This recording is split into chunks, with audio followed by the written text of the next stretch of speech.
જય કિસાન ગુજરાત સરકાર અને વહીવટી તંત્ર પાસે અપેક્ષા રાખું કે સમગ્ર બનાસકાંઠા જિલ્લામાં ખેડૂતોએ મોટા પ્રમાણમાં બટાકાનું વાવેતર કરેલું છે.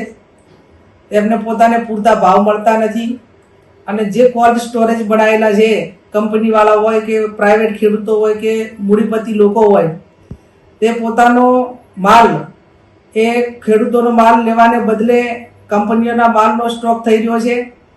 મધ્યમ અને ગરીબ નાના જે ખેડૂતો છે એ પોતે પોતાના માલિકીના કોલ્ડ સ્ટોરેજ બનાવવા માટેની કેપેસિટી ન હોવાથી એ અત્યારે હેરાન પરેશાન થઈ રહ્યા છે. જ્યારે કેન્દ્ર સરકાર અને રાજ્ય સરકાર કોલ્ડ સ્ટોરેજ બનાવવા માટે સબસિડી આપે ત્યારે ખેડૂતોને ધ્યાનમાં લઈને ખેડૂતોના હિત માટે સબસિડી આપવામાં આવે છે. પણ વર્તમાન સમયની અંદર જે કંપનીઓ અને બહારના જે મોટા વેપારીઓ છે એ ક્યાંક ને ક્યાંક ખેડૂતોનું શોષણ કરી રહ્યા છે.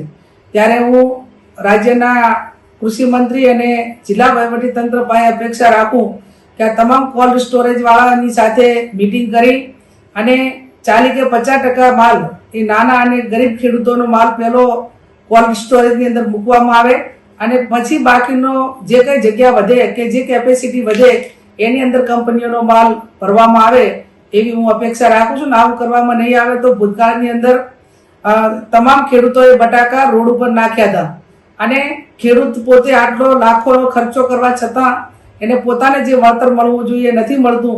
એ જવાબદારી સરકારની થાય છે અને આવનાર સમયમાં ખેડૂત રોડ ઉપર ના આવે અને પોતે હેરાન ન થાય એના માટે ગંભીરતા લઈ અને ખેડૂતોને મદદ કરે એવી હું અપેક્ષા રાખું છું.